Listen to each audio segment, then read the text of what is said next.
Bismillahirrahmanirrahim. Assalamualaikum warahmatullahi wabarakatuh. Saya Haikal Kamil dari kelas 12 Agama ingin sedikit menjelaskan tentang disintegrasi bangsa. Apa aja sih disintegrasi bangsa dan apa itu disintegrasi bangsa? Maksudnya apa aja sih disintegrasi bangsa yang pernah terjadi di Indonesia? Untuk yang pertama, pengertian dari disintegrasi sendiri adalah ketidakpaduan, keterpecahan di antara unsur-unsur yang ada. Menurut Kamus Besar Bahasa Indonesia, disintegrasi adalah keadaan tidak bersatu padu, keadaan terpecah belah, hilangnya keutuhan atau persatuan, dan juga perpecahan. Jadi pada intinya disintegrasi bangsa itu adalah keadaan di mana sebuah negara, sebuah bangsa sedang mengalami perpecahan, sedang mengalami pecah belah, sedang mengalami hilangnya keutuhan atau persatuan. Untuk contoh dari contoh dari disintegrasi bangsa yang pernah terjadi di Indonesia. Untuk yang pertama ada yang namanya PKI Madiun. Nah, tanggal berapa sih PKI Madiun ini? Nah, PKI Madiun ini terjadi pada tanggal 18 September 1948. Tokoh yang terkenalnya pada PKI Madiun ini atau bisa dikenal dengan dalangnya yaitu Musso dan Amir Syarifuddin. Sebab-sebab terjadinya PKI Madiun itu apa sih?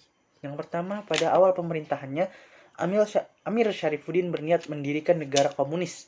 Hal ini dibuktikan dengan adanya pendidikan politik bagi TNI. Yang kedua, itu ketidakpuasan terhadap hasil perjanjian Renville. Nah, yang dimana pada saat itu kabinetnya adalah kabinet Hatta.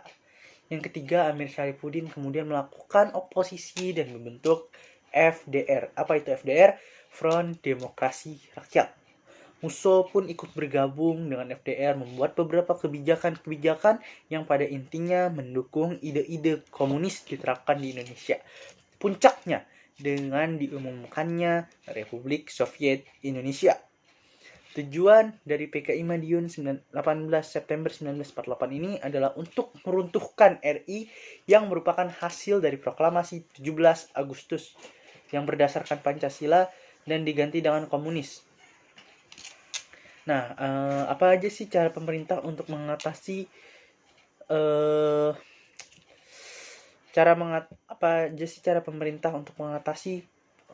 PKI Madiun ini? Yang pertama ada Soekarno-Hatta melalui pidatonya memberikan pilihan kepada rakyat untuk memilih antara Soekarno-Hatta atau memilih ke PKI Musso. Yang kedua, Panglima Besar Jenderal Sudirman memerintahkan Kolonel Gatot Subroto dan Sungkono untuk mengerahkan pasukan TNI. Dan akhirnya Madiun berhasil direbut pada tanggal 30 September 1948. Yang kedua, ada DITII. Nah, tujuan dari DITII ini apa sih?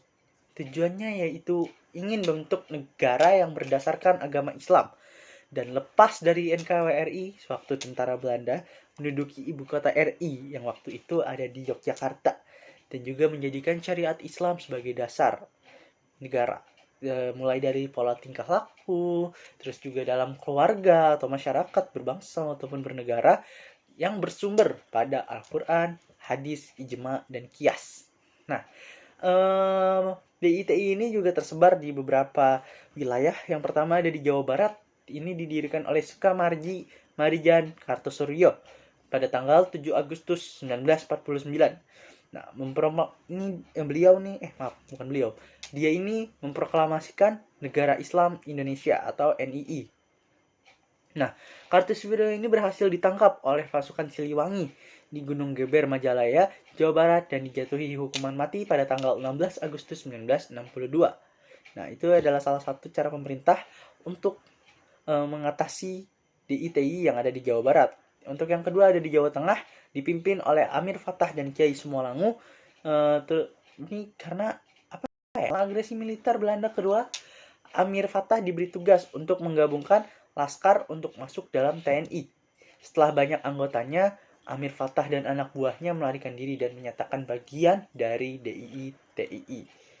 Yang ketiga, ada Aceh yang dipimpin oleh Tengku Daud Bereh. Pada tanggal 20 September 1953, Tengku Daud memproklamasikan Aceh bagian dari negara Islam di bawah pimpinan Kartosuwiryo. Nah, pemberontakan DITI ini di Aceh diselesaikan dengan kombinasi operasi militer dan juga musyawarah. Yang keempat ada di Sulawesi Selatan yang bernama ini apa ya? Siapa ya? Lupa. Kahar Muzakkar. Nah, ini pelopornya. Berdirinya DITI di Sulsel pada tanggal 7 Agustus 1953. Kahar Muzakkar menuntut agar KGS dan Persatuan Gerilya dimasukkan dalam satu brigade, namun ditolak. Nah, pada tanggal 3 Februari 1965, Kahar Muzakkar ditembak mati oleh pasukan TNI. Yang kelima, yang terakhir ada di Kalimantan Selatan, pemberontakan di daerah Kalsel dikabarkan oleh Ibnu Hajar. Nah, terus namun pada akhirnya pada tahun 1959 pasukan gerombolan Ibnu Hajar ini diberantas, dimusnahkan gitulah, dan di Ibnu Hajar sendiri itu dapat ditangkap. Demikian dari saya, lebih kurangnya mohon maaf. Wabillahi taufiq wal hidayah. Assalamualaikum warahmatullahi wabarakatuh.